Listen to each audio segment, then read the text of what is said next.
Buenas tardes amigos, miércoles 28 de junio, 6 p.m. y a esta hora vamos a comenzar nuestro acostumbrado recorrido por la jornada de hoy en los mercados financieros. Hoy cambié la foto de Nueva York por esta foto espectacular de Sintra en Portugal, porque allí están reunidos los principales banqueros centrales del mundo en una reunión que tiene, pues, por supuesto, copada la atención de los inversionistas. Allí está celebrando una reunión que es el equivalente europeo a la famosa reunión de Jackson Hole que se hace una vez al año, que organiza la Reserva Federal de Kansas en el estado de Wyoming. Y esa reunión de Jackson Hole una vez al año reúne a los principales banqueros centrales, académicos, expertos, economistas, para, pues, evaluar la situación de la economía del mundo. Y el equivalente a eso en Europa es esta reunión que se está dando hoy en Sintra, y allí hubo un panel hoy con los cuatro principales banqueros centrales del mundo. Allí ven al presidente del Banco Central de Japón, al presidente del Banco Central de los Estados Unidos, que es la Reserva Federal, Jerome Powell. Ahí ven a Christine Lagarde del Banco Central Europeo y a Andrew Bailey del Banco Central Británico.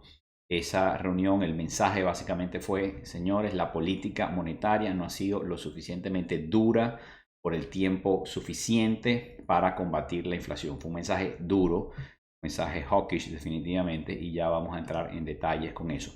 Pero la jornada de hoy en la bolsa de Nueva York, el Wall Street Journal la resume así: dice, las acciones tecnológicas impulsaron al Nasdaq una vez más, pero las acciones de los chips, de los semiconductores, cayeron. Y esto es porque está otra vez en el tapete la posibilidad de que Estados Unidos siga prohibiendo la venta de algunos semiconductores a China. Recordemos que hay una guerra, no diría yo comercial, tecnológica, por el dominio de la inteligencia artificial.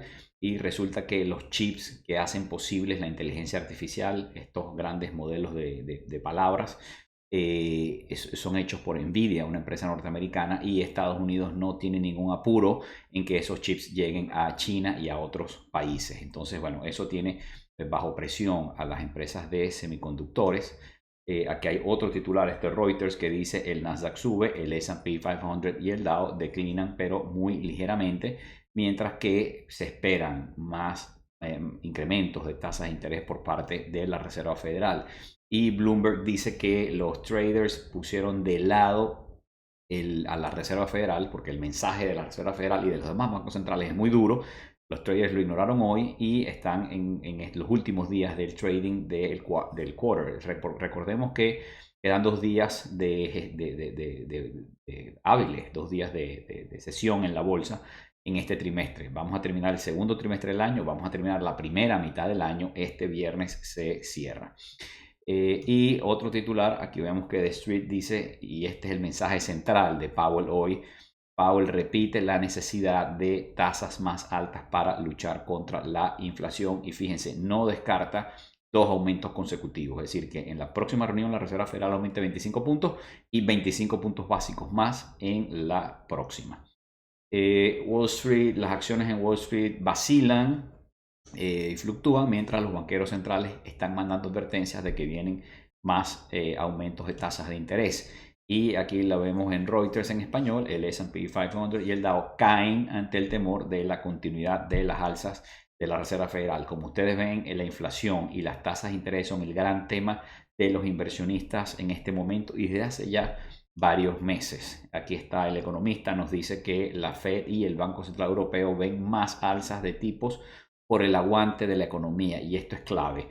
La economía está tan fuerte, ayer les decía que los datos económicos en Estados Unidos siguen estando fuertes, hay pleno empleo, se venden más casas, bueno, en fin, hay muchos datos muy duros. El consumidor está sano, sigue gastando, están full los vuelos, los hoteles, los restaurantes, la economía está vibrante. Entonces, esa fortaleza económica le da la confianza a la Reserva Federal y al Banco Central de seguir aumentando las tasas de interés. Si la economía estuviese en depresión y hubiese mucho desempleo, sería muy difícil, muy costoso desde el punto de vista político para los bancos centrales seguir subiendo las tasas de interés.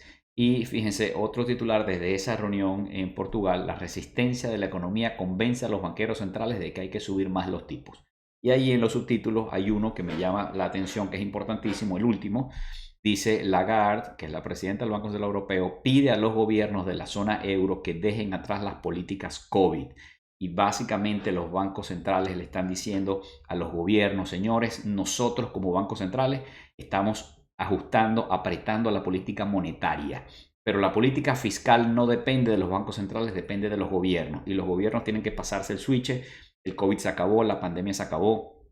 Durante la pandemia, cuando se paralizó la economía y estábamos todos encerrados, se podía justificar una política fiscal expansiva que estimulara la economía. Le mandaban cheques a la gente. En los Estados Unidos el gobierno le mandó cheques a la gente. En muchos países del mundo hubo ayudas a la gente, a los negocios, a las empresas. Pero eso se acabó y a los bancos centrales se les hace muy difícil bajar la inflación cuando mientras que ellos están apretando la política monetaria, los gobiernos siguen con una política fiscal laxa. Así es que ese mensaje es muy importante, hace falta un trabajo en equipo. Y este es el minuto a minuto de esa reunión y ahí está una vez más, pues a las 10:43, el presidente del Banco Central Lagarde llamó a los países del área del euro a echar para atrás, recoger las políticas de soporte fiscal de la época del COVID. Y fíjense, Bloomberg dice, bueno, a pesar de todos estos mensajes tan duros que vinieron desde Portugal en esa reunión de banqueros, la bolsa de Nueva York recibió con calma ese tono, especialmente el tono muy duro de Jerome Powell. Sin embargo, fíjense, y quiero en esto insistir, recuerden que la subida de las tasas de interés son como la fuerza de gravedad, los precios, siempre lo digo. Cuando las tasas de interés suben, todos los precios de las acciones, de los activos financieros, acciones, bonos, commodities, petróleo, oro, casas, casi cualquier cosa se chupa. Todo baja, todos los precios empiezan a ser alados hacia abajo cuando las tasas de interés suben. Lo único que se fortalece con las tasas de interés subiendo es el dólar.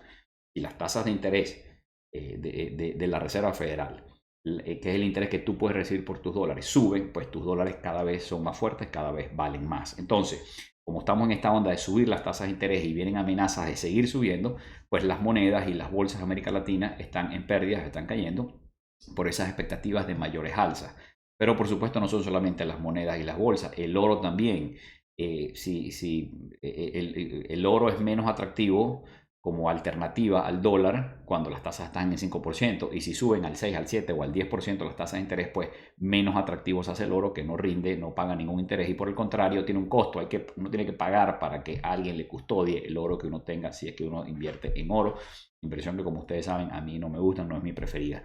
Pero bueno, el oro cayendo se acerca a su mínimo de 4 meses porque se espera que sigan subiendo las tasas de interés. Y aquí vi esta noticia que la quise reflejar porque cuando hablamos de inflación, yo siempre les digo que recordemos que hay dos mediciones de inflación, el CPI, el índice de precios al consumidor, y el núcleo inflacionario. Y el núcleo inflacionario es lo mismo que el PCI, pero se le sacan dos elementos, se saca la energía y la comida. ¿Por qué esos elementos se sacan? Porque son muy volátiles. Entonces, la Reserva Federal quiere ver cómo se comporta el núcleo inflacionario, que es donde la política monetaria puede incidir, porque es muy poco lo que la política monetaria de la Reserva Federal puede incidir sobre los precios de la energía, por ejemplo, los precios del petróleo, que dependen de variables macroeconómicas, de variables geopolíticas, etcétera, o los precios de la comida. Y este es un buen ejemplo de por qué la comida es tan volátil. El cacao está en su precio más alto, 46 años, y esto es debido al mal clima en África Occidental. Es decir, el mal clima en África Occidental, que es una zona productora de cacao, hace que el precio se dispare a su nivel más alto en 46 años.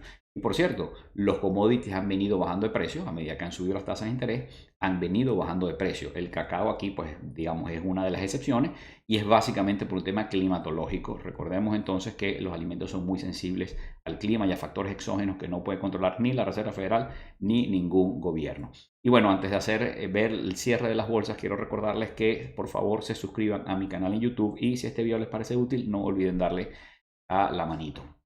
Bueno, fíjense, las bolsas del mundo, Asia, Tokio con una fuerte subida hoy, 2%, mientras que las bolsas chinas en Hong Kong y Shanghai casi estables y Seúl con ligera baja. Europa toda en alza. Londres, Frankfurt, París, Zúrich, Madrid, todas en verde. Y en nuestro continente, todas en caída, todas en rojo, tanto Sao Paulo como Buenos Aires y Ciudad de México. Bueno, en Nueva York, fíjense, el S&P casi estable, estuvo subiendo, luego estuvo bajando, cerró con ligera baja.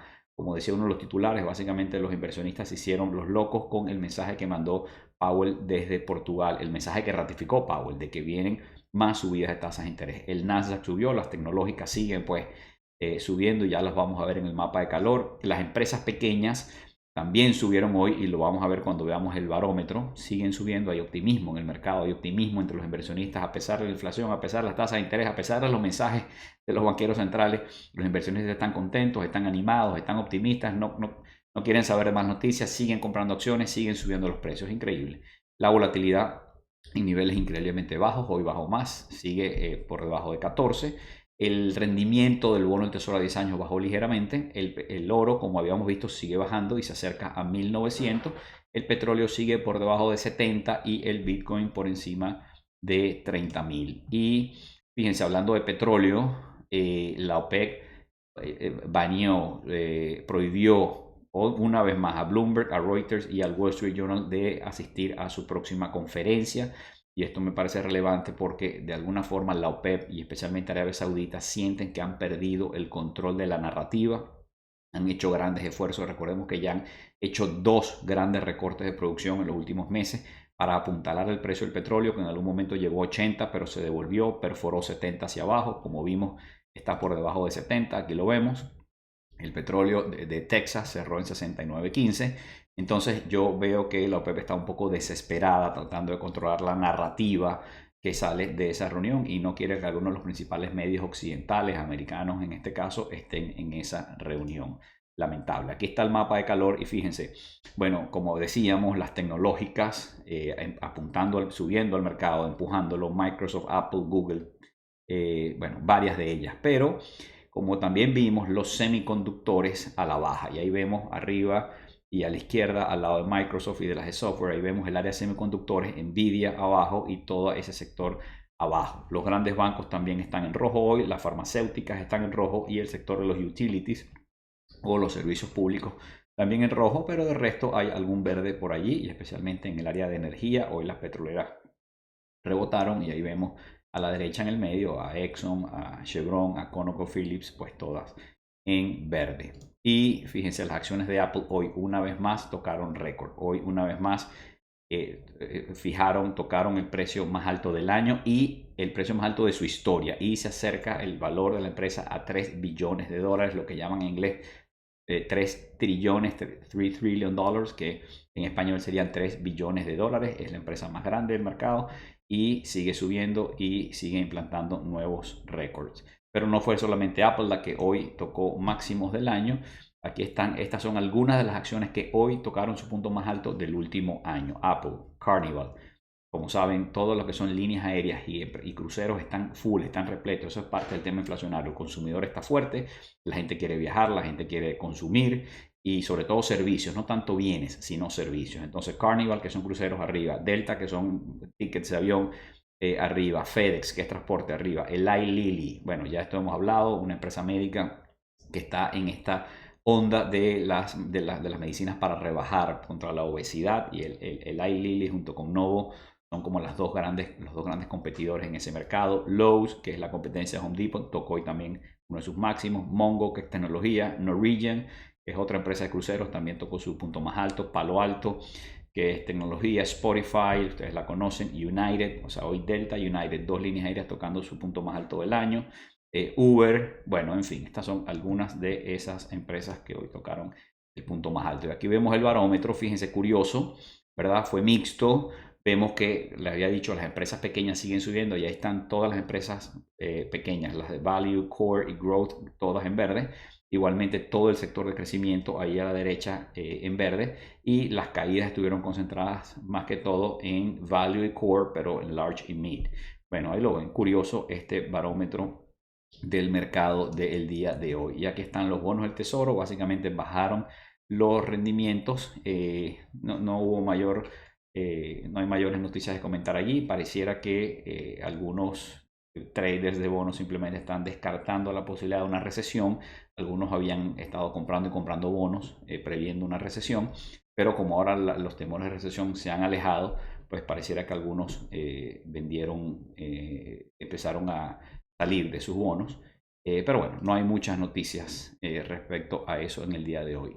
Una noticia que sí impacta el tema de los bancos es que la Reserva Federal hizo su stress test, que son las pruebas de estrés donde a cada banco lo someten a una prueba, a pruebas, vamos a decir, ficticias, a modelos y someten el balance del banco a distintos escenarios. Por ejemplo, un escenario donde las tasas de interés llegan a 10%, un escenario donde hay una recesión, un escenario donde la bolsa, el mercado cae un 25% o un 30%. Ante todos esos escenarios se prueban, se hacen pruebas a los balances de los bancos para ver si pasan esas pruebas y qué tan fuertes están. Afortunadamente, todos los bancos pasaron las pruebas. Y mañana algunas de las acciones más importantes que van a reportar resultados son Nike, Paychex, McCormick y otras que están allí y ustedes pueden ver. Si hay alguna cosa interesante, pues la comentaremos por aquí. Con esto me despido.